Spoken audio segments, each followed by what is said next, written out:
प्यार से जलंधर वाले शुक्ला दीदी ने मीनू रखा था, तो बहुत सारे लोग मीनू दीदी मीनू बहन ऐसा भी बोलते हैं, लेकिन कोई कोई नाम ऑफिशियल जानता है मोनिका बहन, लेकिन ऑफिशियल वही चलता है इसलिए सब जगह वही बोलने में आता है। तो यहाँ पे हम लोग 1993 से बाबा मिला था, ज्ञान मिला था, और तिलक भाई जी पीछे बैठे हैं और इनके द्वारा ही। वैसे तो स्कूल में सबसे पहले ये गुरु है मेरे, रूपलाल भाई जी ने, ये भी छोटे ही थे, इन्होंने पंजगाइन स्कूल में प्रोग्राम रखवाया था और उसमें डॉक्टर सीएमओ वो थे और एनसी शर्मा जी और डॉक्टर भंडारी थे, अपनी ज्योति बहन, ये वाले हमीरपुर वाले, सोलन वाले सुषमा दीदी और बिलासपुर वाले अनीता दीदी, ये तीन बहनें। ये तीनों को हमने सबसे पहली बार ब्रह्मा कुमारी को देखा था और ये भाई ने वो प्रोग्राम वहाँ पे रखवाया था। तो मैं समझती हूँ कि बीच तो भाई जी के द्वारा ही पढ़ा है। 12th में पढ़ती थी तब मैं, और वहाँ से फिर घर जाके मेरे को उनकी साड़ी बहुत पसंद आई थी। उसके पहले बहुत फैशन करती थी, इतना फैशन जो भाई जी को बोलती थी, हर तीसरे दिन ये चंडीगढ़ जाते थे अपने फोटोग्राफी के काम से। मैं बोलूँ ये कलर चाहिए, ये ड्रेस चाहिए, ये जूता चाहिए, उनको वही लाना ही पड़ता था। इतना लाड प्यार भी था और वो हमारी हर इच्छा पूरी भी करते थे। तो बहुत सारा फैशनेबल लाइफ थी पहले वाली। लेकिन बाबा ये जानता है कि जैसे मम्मा का आप सबने सुना होगा, फैशन तो बहुत करती थी लेकिन नंबर 1 चली गई, है ना। तो मन साफ होना बहुत जरूरी है। तो मन में छल कपट ईर्ष्या जो चीजें होती है ना, गंदी चीजें जो मन को दिल को खराब करती है, वो चीज नहीं थी। तो मन साफ था, इसलिए बाहरी जो एक शौक होता है वो बाबा ने धीरे धीरे वो भी बंद कराया। जैसे ही बाबा मिला तो ऐसे वहां से इस साड़ी बाबा ने सबसे पहले मुझे यहाँ से प्रभावित किया। मुझे ज्ञान इतना समझ नहीं आया था उन्होंने क्या सुनाया, लेकिन इतने लोग आए थे और वो सफेद साड़ी वाली बहनें थी, वो साड़ी में बहुत अच्छी लग रही थी और उस तरह ही मैं कलरफुल दुनिया में बहुत पसंद कर रही थी उसके पहले। फिर वो बाबा ने देखो अपना बनाना होगा इसलिए यहाँ से तीर मारा बाबा ने मुझे। ये सफेद साड़ी बहुत पसंद आई। आके मैंने भाई जी को बोला, मुझे वहाँ पे सफेद साड़ी वाली बहनें आई थी और उन्होंने इतनी अच्छी लग रही थी, मुझे भी सफेद साड़ी पहनी। उन्होंने ज्ञान क्या सुनाया नहीं समझ में आया था। फिर भाई ने चुप करा दिया था, तेरा पढ़ाई में ध्यान दे, तो क्या भी कोई भी आता और फिर वो सोचने लग जाती है ऐसा। तो चुप भी हो गई क्योंकि घर से बड़ों का साथ नहीं मिलेगा। अभी बिलासपुर सेंटर था और हम कहाँ पंचदाई मांडर में थे। तो उसके बाद 12th के बाद जब कॉलेज में एडमिशन लिया, उन्हीं दिनों में भाई जी को पहले बाबा मिल गया। मैं तो चुप हो गई थी इतना बोल के, भाई जी चले गए सुना के, बीच अंदर पड़ गया।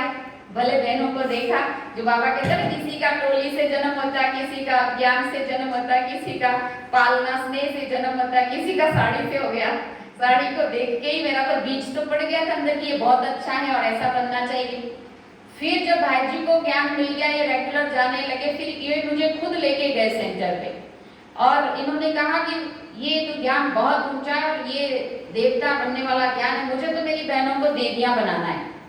तो इनका जो संकल्प था और अंदर का जो साफ दिल था, साफ मन था, तो उनमें बहुत बड़ा परिवर्तन लाने वाला बाबा है। लेकिन निमित्त भाई जी बन गए और इन्होंने कहा ये ज्यादा फैशन करती, इस पे ज्यादा मेहनत करो। छोटे वाली तो बहुत सादगी में रहती थी, रीमा बहन, तो अगर आप जानते होंगे वो नंगल में है अभी रीमा बहन, तो वो बहुत सादगी में रहती थी। उसको ना कुछ ऐसा पहनने का खाने का ऐसा शौक नहीं होता था, एक तो जो मिल जाए सब में संतुष्ट, सदा संतुष्ट रहती। लेकिन हमारे को थोड़ा ज्यादा शौक, मुझे और भाई जी को भी, इनको भी खुद को बहुत था। लेकिन बाबा मिलना था इसलिए बाबा अपना बनाने के लिए गोल गोल घुमाने लगता है ना। तो बाबा ने इतना अच्छा किया, इनके द्वारा हमें सेंटर पे पहुंचाया और थोड़े समय के बाद कृष्णा दीदी पार्टी लेके मधुबन जाने वाले थे तो बाबा से मिलने के लिए। तो उधर कॉलेज में एडमिशन हो गई, भाजी ने वही कॉलेज में मेरी एडमिशन करा दी और वहाँ से सेंटर बिल्कुल पास में था। तो कॉलेज में खाली पीरियड होता था तो खाली नहीं बैठते थे, सेंटर पे चले जाते थे और ऐसे बाबा का थोड़ा रंग लगने लगा, है ना। फिर बाबा से मिलने मधुबन ले गए। मधुबन मनोहर दादी जी ने कुमारियों की एक क्लास कराई। मधुबन गई ना तो मेरा तो चेहरा लाल लाल और आंखों में आंसू, पता नहीं वो क्या हो रहा था, मतलब खुशी इतनी मिल रही थी अंदर से। तो सारे लोग मुझे पूछने लगे, तुझे आंख में आंसू क्यों आ रहे, तेरा चेहरा इतना लाल क्यों है। मैंने कहा मुझे नहीं पता, लेकिन खुशी अंदर से मिल रही थी, मैं बयान नहीं कर सकती थी। मतलब नई दुनिया में, अच्छी दुनिया में कहीं पहुंच गए थे हम, इतनी प्योर जगह पे, है ना। फिर मनोहर दादी जी ने क्लास कराई कि कुमारियां जैसे पशुओं को कंट्रोल करने के लिए यहाँ बांधते हैं नाक से नकेल। तो ऐसे कुमारियों को अगर गृहस्थी बनना हो ना तो उनको यहाँ पहनते हो। ये शब्द थे और मैंने बोला इतनी खतरनाक चीज है ये। हमने तो शौक से पहना हुआ था ना, यहाँ भी पहना था सोने का, यहाँ भी पहना था, तो मेरे तो वहीं लगी उसको घुमाने, घुमाते घुमाते यहाँ दर्द हो गया, लाल हो गई जगह पर, मैं तोड़ के रख दिया उसको, पर हटा दिया एक बार भी मैंने वहां से उसको। मनोज दादी क्लास करा रहे हैं और मैं उसको वो शब्द से मुझे बहुत बुरा लगा कि ऐसे मुझे कंट्रोल थोड़ी कर सकता कोई, है ना, अच्छी बात नहीं थी। मैंने तोड़ के रख दिया उसको, यहाँ से इतना बढ़िया सोने का बना हुआ था, उसको तोड़ के साइड में रख दिया, 2 टुकड़े हो गए उसके अंदर से, खुल नहीं रहा था, और रख दिया पर्स में। और फिर लास्ट में दादी जी ने कहा कि जिन कुमारियों को ट्रेनिंग करनी हो, टीचर बनना हो, वो अपना फॉर्म भर के यहाँ जमा करा दो। उस जमाने में 6 महीने की ट्रेनिंग होती थी, बाद में 3 महीने की हुई। तो बोला 6 मंथ के लिए आपको ट्रेनिंग के लिए बुलाएंगे। मैं तैयार हो गई फटाफट। भाई जी ने कहा ठीक है तू भर दे फॉर्म, क्योंकि उनको भी था ज्यादा ही फैशन मारती, इसको थोड़ा ठीक करना है ना, और देवियां बनाना था, तो उधर बाबा ने देवी बनाना था, और मेरी अंदर की भी थी है ना, मुझे बहुत अच्छा लग रहा था। मैंने फटाफट फॉर्म भरा, उसमें दीदी के साइन कराने थे, और कृष्णा दीदी जो भी जलंधर में है, तो कृष्णा दीदी को मैं साइन कराने गई। दीदी कहते हैं पढ़ा, और बोला तू किसके पूछ के ये फॉर्म भरा। मैंने बोला दीदी मुझे ये ट्रेनिंग करनी है, टीचर बनना है। तो बोला नहीं तू अभी तेरी पढ़ाई कंप्लीट कर, उसके बाद मैं तुझे जलंधर भेजूंगी ट्रेनिंग के लिए। तो फिर अभी बड़े कहते तो हमारा संस्कारों में पहले से है कि बड़े कहते तो हाँ जी करते हैं। भाई जी ने कह दिया चुप हो जा, साड़ी पसंद आई तो मैं चुप हो गई। भाई जी ले गए सेंटर पे, तो मैं सेंटर पे भी जाना चाहती थी, लेकिन रास्ता खुलना था, तो बाबा ने इनको निमित्त बनाया। फिर दीदी ने कहा नहीं तू फॉर्म अभी नहीं भरेगी, कैंसिल कर। उन्होंने साइन नहीं किया। मैंने कहा ठीक है, तो बोला पढ़ाई कंप्लीट कर ले, उसके बाद मैं तुझे जलंधर भेजूंगी। फिर आ गए हम पढ़ाई, और जब पहली बार मधुबन मिलने गए थे ना बाबा को, तो बाबा को झूठ बोल के गए थे, क्योंकि घर वाले कोई नहीं मानते थे। और भाई जी ने मुझे समझाया कि तू ऐसा करना, कॉलेज से हमें टूर पे ले जा रहे हैं, घूमने ले जा रहे हैं, दिल्ली ले जा रहे हैं घूमने। तो मैंने भी वैसा ही बोल दिया घर वालों को, और इन्होंने खुद बोल दिया कि मुझे फोटोग्राफी के लिए बुलाया हुआ है। इनके कॉलेज वालों ने मुझे फोटोग्राफर बुलाया है। हो गई हमारी दोनों की सेटिंग, तैयारी हो गई। बाजी ने हमारे लिए व्हाइट ड्रेस, शॉल जैसा जैसा भी चाहिए सब तैयारी कर दी, परंतु झूठ बोल के गए थे कि हम दिल्ली गए हैं। घर वालों को पता चल गया ये दिल्ली नहीं है, तो मधुबन पहुंच गए। ब्रह्मा कुमारी बहनों को गालियां खाना शुरू हो गए घर वाले लोग। और उन दिनों में क्या था, वो लोहड़ी होती है, जनवरी मास था। 9 जनवरी को पहली बार बाबा से मिले थे 93 में, ऊपर पांडव भवन में, ओम शांति भवन में, है ना। तो बाबा को बहुत नजदीक से मिले थे, और बाबा को जब तक उन जमाने में आगे नीचे बैठती थे हम कुमारियां सभी, और हमारे पीछे बड़े दादियों की सोफे लगे हुए होते थे, दादियां हमारे पीछे की तरफ बैठे थे। और बाबा जैसे बाबा को वो खिलाते वो खिलाते, उसके पहले बाबा दृष्टि दे रहे थे, तो मुझे बहुत तड़फन हो रही थी, बाबा से बहुत प्यार आ रहा था कि बाबा मेरी तरफ देखो बस। और बाबा ने मुझे बनाना था, इसलिए जो संकल्प बाबा कैच करता है, और बाबा का सच में मेरे ऊपर ऐसे नजर दिखी, और मुझे जैसे नहीं भरपूर किया बाबा ने, जैसे उस प्यासी आत्मा को पूरी प्यास बुझा दिया। मुझे बहुत इतना शक्ति मिली, प्यार मिला बाबा का। और फिर जब बाबा जाने लगा ना, तो दादी जी बाबा को खिला रहे थे, हाँ उसके बाद जाना होता है बाबा ने, बाबा को खिला रहे थे। फिर बाबा को बोलती बाबा फिर मेरी तरफ देखो, और बाबा के आगे ऐसे दादी ने पकड़ा हुआ था खिलाने को, और बाबा मुझे देख रहा था वहां, और दादी जी ने यहाँ पकड़ के रखा, और बाबा की नजर वहां थी। तो मतलब बाबा मेरा फ्यूचर देखता होगा कि इसके ऊपर मेहनत तो करनी पड़ेगी ना, इसके संकल्पों को पूरा करो। बाबा ने तब भी मुझे दृष्टि दी। फिर जैसे अब आप यूं ही दृष्टि देते रहो, बाबा वापस जाने लगा, मैं बहुत तड़पने लगी। मुझे लगा कि अब बाबा जा रहा है छोड़ के, अच्छा नहीं है, या तो बाबा मुझे भी ले जाओ, या तो फिर आप भी मत जाओ। अब दोनों में से एक भी बात नहीं हो सकती थी, लेकिन मेरी जिद थी कि बाबा या तो आप भी मत जाओ, या तो मुझे भी ले जाओ। ना मुझे ले गया और ना खुद रहा। लेकिन जो पहले प्यार और दृष्टि दे दिया, उसने मुझे बहुत शक्तिशाली बनाया, बड़ा प्यार का अनुभव कराया। उसके बाद थोड़ी देर के बाद नॉर्मल हुई, और बहुत बाबा से प्यार भी आ रहा था, अब भी छूटना नहीं चाहती थी, इसलिए अच्छा भी नहीं लग रहा था। फिर बड़े दादी ने उन दिनों में अनाउंस किया, नीचे जो बनना था ना, नीचे का डायमंड हॉल, तो बोला कि आप लोग बड़ा सा एक भंडारी रखी दादी ने, और बोला कि जगह छोटी पड़ती है और नीचे बड़ा हॉल बनाए। तो हमने 2-2 हाथ खड़े कर दिए, जी दादी बनाओ। बोला दादी तुम सब दादी के साथ हो? बोले हाँ जी दादी। तो पहले दादी डालेगी और उसके बाद फिर हम सारे लाइन में लग गए। मैं भी गई फटाफट भाई जी के पास दौड़ती हुई, मुझे भी पैसे दो, मुझे भी डालने हैं, क्योंकि जो भंडारी देनी थी वो तो सब इकट्ठी देनी होती है, ये एक्स्ट्रा हमें अपना भाग्य बनाना था। और बड़े दादी जी लाइन में जाके पहले दादी जी ने किया, फिर हम सारे लाइन जाके वो भी किया। इतना अच्छा लगा, खुशी हुई कि देखो बाबा हम इतना योग्य समझता है ना। फिर उसके बाद सब नॉर्मल हुआ और वापिस आना था। घर वालों को पता चल गया ये झूठ बोल के कहां से कहां गए, इतनी खुशी मिली थी, इतना शक्ति मिली थी, और ऊपर से जब वापिस आने लगे अच्छा नहीं लग रहा था। फिर शांतिवन पहुंचे तो थोड़ा सा और अच्छा लगा कि फिर अपना घर आ गया। फिर आबू रोड की तरफ आए, फिर उदासी हो रही थी, अच्छा नहीं लगता था, वापिस आने को अच्छा नहीं लगता था, लेकिन वहीं तो नहीं रखेगा बाबा, आगे का जो करना था पढ़ाई अनकम्प्लीट थी वो सब पूरा करके। और फिर राजदीदी जलंधर वाले आए हुए थे नरवाड़ी मेले में। फिर 26 अप्रैल को मेरा लास्ट पेपर था और मई के पहले हफ्ते में दीदी जलंधर वाले वहां आए हुए थे। तो उन्होंने इनको कहा कि लग तेरी बहनों को भेजना है तो मेरे साथ भेज। तो मैं तो पहले तैयार थी जाने को, और दीदी ने कहा था जलंधर भेजूंगी। तो मेरे दोनों ही काम सही हो गए। और भाई जी ने कहा तुझे जाना है? मैंने कहा मुझे जाना है, और मेरी व्हाइट ड्रेस भी सिली हुई थी मधुबन के लिए। तो बड़े दीदी के साथ फिर मैं जलंधर के लिए दीदी के साथ गई। फिर बोला अच्छा घर में क्या बोलना है? अब घर वाले तो कोई भी नहीं मानते थे। फिर भाई जी ने सिखाया कि अब तू ऐसा बोल दे कि 14 दिन का एक कोर्स है, ट्रेनिंग है मेरी पढ़ाई से रिलेटेड, ऐसा बोल दे और फिर तुझे जाने देंगे, नहीं तो जाने नहीं दे रहे थे। ऐसे खड़े हो गए थे आगे सारे, सुबह सुबह 5 बजे निकले। फिर उन्होंने सिखाया कि तू तेरा अच्छी खुद पकड़ना, आगे जाके मैं पकड़ लूंगा नहीं तो वो बोलेंगे खुद जा रहा है छोड़ के, ये बिगाड़ रहा है ना।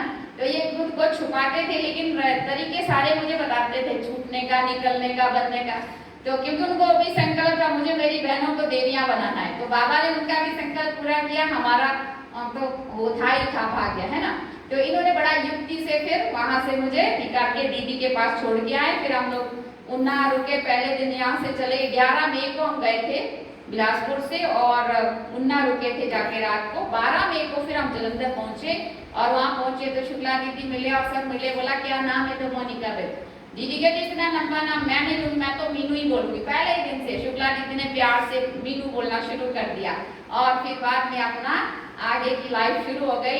कहानी तो बड़ी लंबी होती है। ऐसा करके फिर 1 साल हम वहां रहे। फिर कपूरथला में नया सेंटर खुला, फिर मैं और लक्ष्मी बहन को वहां भेजा। उसके बाद नंगल में जरूरत थी, फिर वहां पे वहां का जो शुरुआत हुई थी नंगल की, फिर वहां 3 साल हम लोग रहे।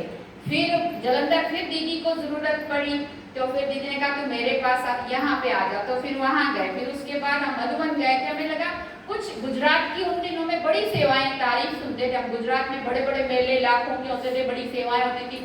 तो हमने कहा थोड़ा तो बाहर भी जाना चाहिए, अपनी प्रगति उन्नति के लिए बाहर भी जाना चाहिए। हम चले गए मधुबन में और बड़े दादी के पास। हमें बाहर कहीं भेजो सेवा में, मैं और सीमा बहन दूसरी भी और एक है। तो फिर बड़े दादी ने मोहिनी दीदी को कहा अरे भेज, इनको कहाँ भेजना सेवा में तो फिर उन्होंने हमें बड़ौदा में भेजा था। राज दीदी बड़ौदा वाले हैं, यहाँ पे भी राज दीदी थे जलंधर, और बड़ौदा गए वहाँ भी राज दीदी, और वो भी पंजाब डेरा बस्ती के यहाँ से, लेकिन अभी दिल्ली में द्वारिका में उनके जो भाई वगैरह सभी परिवार वहाँ रहते। तो हमें अच्छा लगा कि पंजाब के ही दीदी है वहाँ पे भी। और वहाँ जाके फिर हम लोग गुजरात में दीदी ने फिर और 100 किलोमीटर दूर एक सेंटर था, वो राजा का एक गांव है, गांव ही कहना चाहिए, छोटा स्टेट है, मतलब राजा का स्टेट है, अभी डिस्ट्रिक्ट बन गया है। तो वहां पे फिर दीदी ने हम लोगों को सेवा में 1 साल मेरे को और सीमा बहन को इकट्ठा रखा। बाद में फिर सीमा बहन को दूसरे सेंटर पे रखा, वो बड़ौदा से 20 किलोमीटर दूर है, मैं बड़ौदा से 100 किलोमीटर दूर हूँ। तो पहले तो उसी की बड़ौदा की तहसील थी वो, लेकिन अभी वो डिस्ट्रिक्ट बन गया है। और काफी अच्छी ट्राइबल एरिया है। ट्राइबल एरिया में सेवा करने का कुछ अपना ही तरीका होता है और बहुत डिफरेंट होता है। मतलब वहाँ लोगों का इतना साथ नहीं मिलेगा, ट्रांसपोर्टेशन का बड़ा दिक्कत रहेगी, मैन पावर, मनी पावर, सारी दिक्कतें चारों तरफ से होती है ना। लेकिन फिर भी बाबा जिस आत्मा से जहाँ सेवा लेना चाहता है वो उसको पता होता है कि ये कर सकता है। बहुत सारे लोग मुझे बोलते थे ऐसी जगह पे तुम कैसे रहोगे, तुम तो जलंधर शहर छोड़ के आए हो, ये तो जंगल है यहाँ का, मतलब मेरा मनोबल कम हो जाए ऐसा। लेकिन मैंने एक जवाब दिया, वो भी बाबा ने दिया होगा, अगर सीता राम के पीछे जंगल में जा सकती है तो हम उस परमात्मा शिव बाबा के पीछे उसकी सेवा में ऐसी जगह क्यों नहीं रह सकते। तो ऐसा मेरा शब्द निकला और वो लोग चुप हो गए। वो लोग चुप हो गए क्योंकि शब्द इतना पावरफुल था कि अगर सीता को तो वनवास नहीं मिला था, वो तो राम को मिला था, राम के पीछे ही जंगल में गई थी, कष्ट सहन किया था। तो शिव बाबा के लिए हम यहाँ क्यों नहीं रह सकते, हम ट्राइबल एरिया में सेवाएं करेंगे। लेकिन मुझे मेरा फ्यूचर नहीं पता था कि इसके बाद क्या होगा, कैसे होगा। जैसे कहते हैं इच्छा मात्रम आविद्या, कोई चीज की इच्छा नहीं रखी कभी भी आज तक, है ना। मुझे क्या करना है मैं वो देखती हूँ, लेकिन लोगों को मेरे लिए क्या करना है वो नहीं सोचती हूँ। जैसे होता है ना कि हम पहले ये देखते हैं, जैसे मैंने कई जगह सुना कि पहले भोग क्या लगाना है, मतलब नहीं क्या, एक एग्जांपल देती हूँ कि भोग ये भोग का सहयोग है, तुम ये भोग लगा देना, फिर हम ये देखेंगे कि इसमें क्या बन सकता है। मैं ऐसा नहीं सोचती हूँ कभी भी, मैं ये सोचती हूँ कि मुझे क्या करना है, मुझे इनको क्या खिलाना है, उसका क्या मतलब पूरा हो जाएगा कि घाटा होगा कि क्या होता है, बाबा की सेवा है, बाबा के बच्चे बाबा के उन्हें खिलाना है ना। ये सोच के मैं अपना जो करना हो अपने हिसाब से कर लेती हूँ। तो बाबा उसमें फिर मुझे बहुत सारी शक्ति भी बढ़ता है, मदद भी करता है, और ऐसा लगता है करण करावन हार जो कहते हैं ना, तो वो कराता है। सिर्फ हमारा जो आज का ना दृढ़ संकल्पों में दृढ़ता हो, तो उस ट्राइबल एरिया में मैंने इतना बड़ा एक मेला कर दिया, मुझे सोच भी नहीं सकती 30,000 मुझे सहयोग मिला और 11 लाख मेले पे खर्चा हुआ। सोचो आप क्या सभाई आए थे मेले में वहां पे, है ना। उन दिनों में भाई जी नहीं आए थे, पिताजी बीमार हो गए थे, वो नहीं आ पाए थे। बाकी इतना बढ़िया मेला हुआ, इतनी दुनिया को संदेश मिला, 2.5 साल तक मैंने उसका कर्जा चुकता किया, सोचो आप जरा। लेकिन मुझे करना था, मैंने ये नहीं सोचा कि पहले सहयोग मिलना चाहिए, वो सोच के मैं फिर बाद में ही करूंगी मेरे से क्या होगा। लेकिन मैं ये सोचती हूँ कि बाबा का काम और मुझे करना है, फिर वो कैसे होना है वो जाने। और वो तो ऐसी सेवाएं आयुष मंत्रालय की तरफ से योगा के कार्यक्रम मिले, उन्होंने कहा 1 महीने में 300 प्रोग्राम करने हैं। आप 300 प्रोग्राम सोच सकते हैं ना कैसे हो जाएंगे, है ना।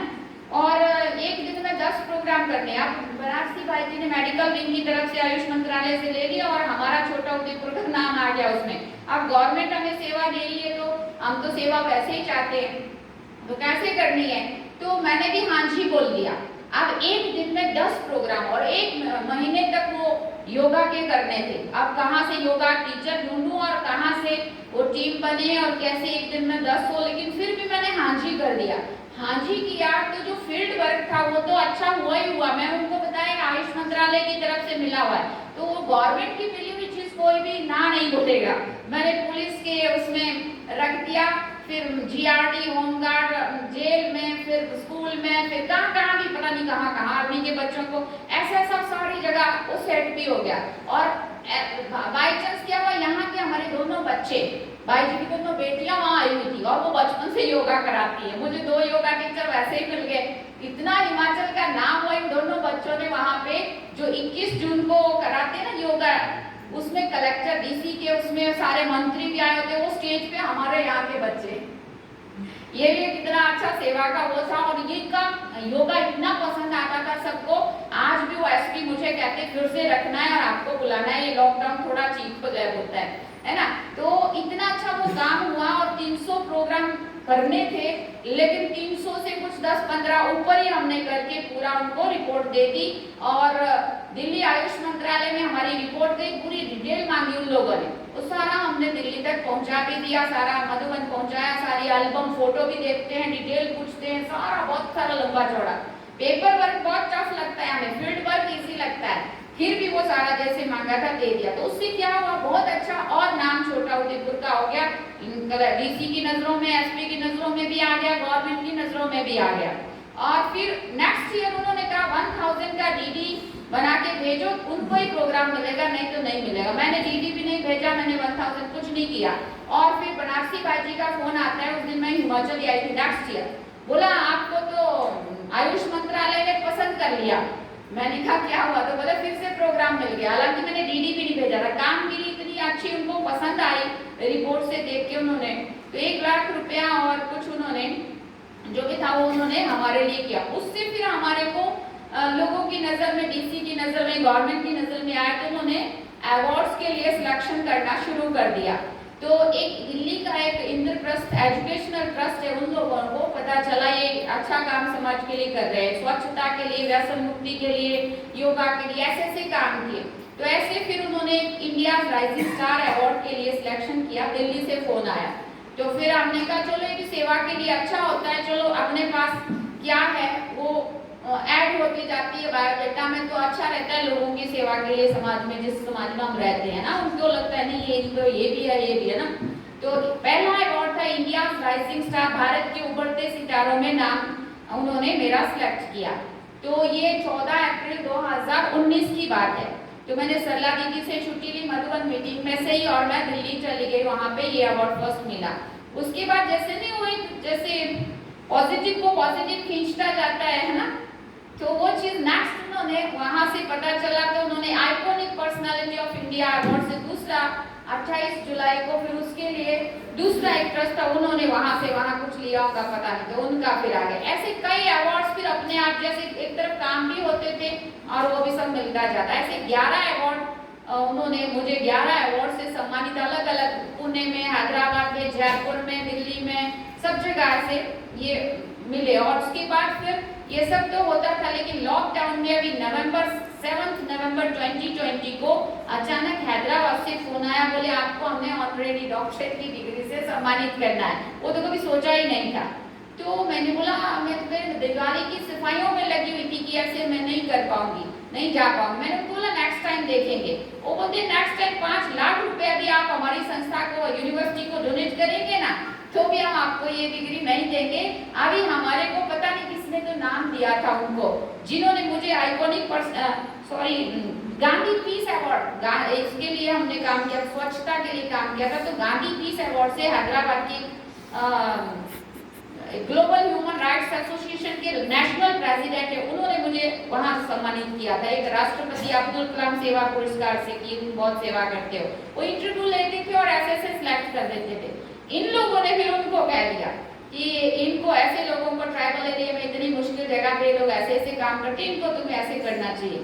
तो फिर हम लोगों ने, उन लोगों ने फिर ये मेरा नाम डॉक्टरेट की डिग्री में सिलेक्ट कर दिया। अब इधर से मैं जाने को भी तैयार नहीं। 7 नवंबर को प्रोग्राम है और 4 को मुझे फोन कर रहे हैं। मैंने बोला ये तो पॉसिबल नहीं, कैसे हो सकता। फिर भी मैं बड़ों से पूछती हूँ, पहले उनकी डायरेक्टर का फोन आया, चांसलर का फोन आया, फिर शाम तक तो खुद चेयरमैन जो उनका मेन होते ना ऑनर, वो खुद फोन, बोले मोनिका मैं पहली बार है जो मैं फोन कर रहा हूँ, नहीं तो मेरे यही लोग काम करते हैं, हमारी एक वो बैठती है कमेटी बैठती है, तो आप लोग अपना सीवी प्रोफाइल होती है वो सारा बायोडेटा भेजो और इन लोगों ने के बीच में उसको सिलेक्ट करना है और आपको 7 तारीख को आना है। एक तरफ फिर से कोरोना का सब बंद जैसा ही था 2020 अभी दिसंबर में, नवंबर में, तो एक तरफ ये भी था और दूसरी तरफ ऐसा नहीं हो सकता मेरे लिए, मतलब पॉसिबल नहीं लग रहा था। फिर भी मैंने बोला अच्छा मैं बड़ों को पूछती हूँ, दीदी को भी पूछा, डॉक्टर बनारसी भाई जी को मधुबन में भी पूछा, तो उन्होंने कहा ये तो बहुत अच्छी बात है, टिकट किराया नहीं होता है तो मैं टिकट कराता हूँ। अपने बनारसी भाई जी कहते हैं अपने मेडिकल विंग वाले, तो बोले पर आपको जाना है, ये डिग्री तो कहाँ मिलती है, बोले तो बड़ी मुश्किल से मिलती है। मैंने कहा भाई साहब ये सोफिया यूनिवर्सिटी है, वो क्रिश्चियन यूनिवर्सिटी है। तो फिर बोला तो ये तो और अच्छी बात है कि दूसरे धर्म भी अपने काम को इतना अप्रिशिएट कर रहे हैं, तो ये तो बहुत अच्छी बात है, तुम्हें जाना है वो। तो फिर मैंने भी ऊपर वालों को हाँ बोल दिया और फिर हम लोग 4 लोग जाके, और ये शांति सरोवर है ना अपना कुलदीप दीदी हैदराबाद वाले, तो जब भी जाते 3 अवार्ड और 1 डिग्री वहां से मिले, तो दीदी बहुत हंसते हैं, देखो ये जन्मी हिमाचल में है और सेवा गुजरात में और पंजाब में किया और अवार्ड और डिग्री मेरे पास हैदराबाद में ही आती है हर बार। तो वहाँ पे भी सबसे मिलना होता है। दीदी भी बहुत अच्छे, कुलदीप दीदी हैदराबाद वाले, वो जलंधर ही रहते थे पहले, अपने यहाँ के ही है, पंजाब के ही है ना। तो ऐसे ऐसे जब हम क्या उसमें लिखा है कि तब कर्म करते चलो फल की इच्छा नहीं रखो, लिखा है ना, तो मैंने कभी सोचा ही नहीं था 19 साल में ट्राइबल एरिया में मुझे करना है काम बस। अगर सीताराम के पीछे जंगल में काम सहन कर सकती तो मैं कैसे नहीं कर सकती।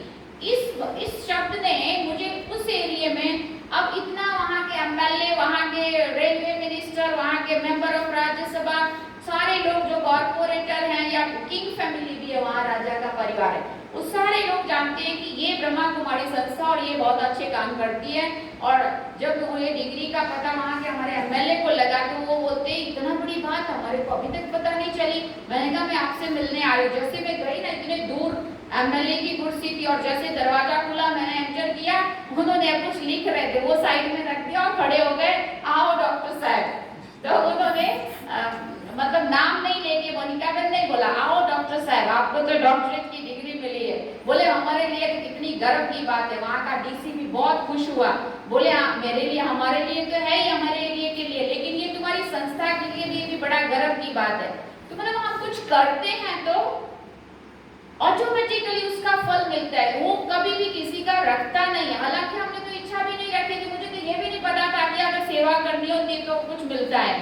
मिलता क्या, बाबा जो दे रहा है 21 जन्मों की बादशाही, उसके आगे ये सब क्या है, कुछ भी नहीं है। लेकिन दुनिया की नजरों में ये बहुत कुछ होता है, इसलिए वो अपने हिसाब से करते हैं, लेकिन हम भी उसको ला करके उसको अर्पण कर देते हैं। ये सारा जो मिला वो हमने मधुबन फिर जाके दादी जी के आगे अर्पण कर दिया। मृत्युंजय भाई जी को मैंने बोला ऐसे ऐसे ये डिग्री मिली है इसका, तो बोले आप स्टेज पे आ जाओ और दादी जी को अर्पण करेंगे, संस्था के लिए कितने गर्व की बात है। तो मधुबन में 5 दिसंबर को हम फिर मधुबन में गए हुए थे, तो वहाँ पे भी स्टेज पे दादी जी को ये दिया। दादी कहते किसमें मिली, मैंने कहा दादी समाज सेवा में। अच्छा पढ़ के सुनाओ दादी कहते।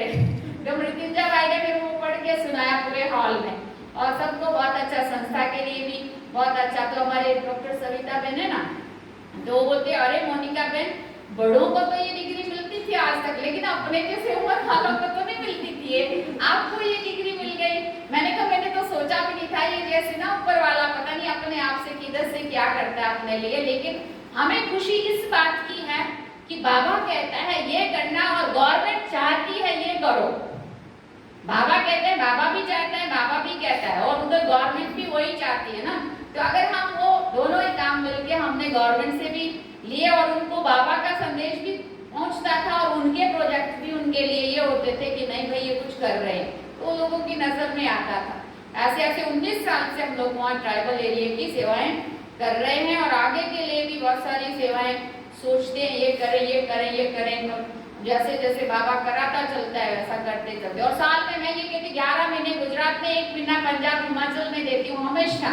तो मुझे इतना अच्छा लगता है कि वहाँ की जो 11 महीने की मेहनत है उसकी आगे मैं 1 महीने में वो सारा कुछ इतना सारा आप सबसे मिलके बहुत अच्छा लगता है। पंजाब में जाऊँ तो भी सारे भाई बहन बहुत ही, उनको भी अच्छा लगता है, हमें भी बहुत अच्छा लगता है। तो 1 महीने की यहाँ की सेवाएं और यहाँ का प्यार और जो मिलना होता है ना, तो ये सारा सोने में सुहागा हो जाता है हमारे लिए, है ना। इसलिए सब जगह जाना तो होता ही है जगह जगह में, लेकिन जब तक अपना हिमाचल का, पंजाब का, है ना, यहाँ का सबसे मिलती हूँ तो मुझे बहुत ही अच्छा भी लगता है।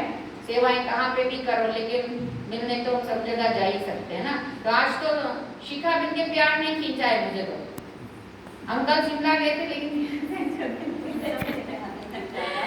आप सबकी सूक्ष्म, क्योंकि सबको तो हमें नहीं जानती थी, सूक्ष्म तो आप सबका भी संकल्प प्यार का जो भी होगा, लेकिन मैं आपके स्वभाव को और आपके, क्योंकि आप भी पंजाब में रहे पहले से जानती हूँ, और आपके पास वो रमा जी थे नंगल वाले, तो उन्होंने इनके द्वारा ही ज्ञान मिला था। और नंगल में जो पाठशाला खुली थी वो बीज भी इनके द्वारा वहां से पढ़ा था, तो वो भी शिखा दीदी को बहुत याद करते हैं नंगल वाले।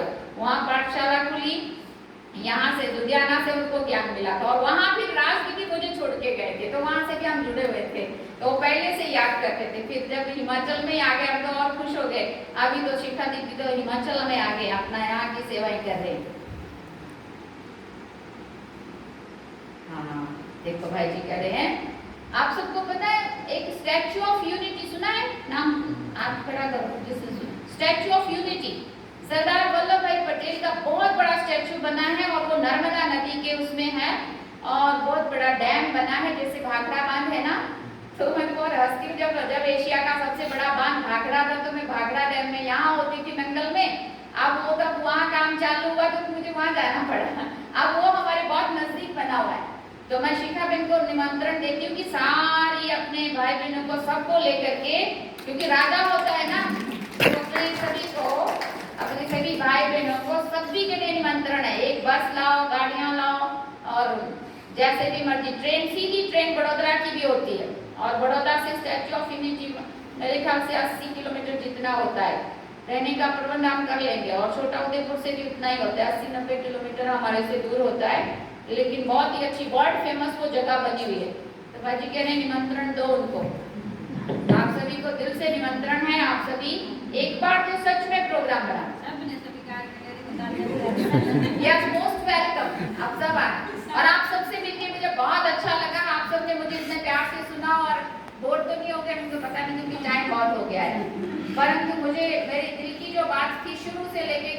अभी तक इसलिए इतना तो टाइम चाहिए, मैंने बहुत फटाफट खींचा है लेकिन फिर भी इतना टाइम तो हो गया।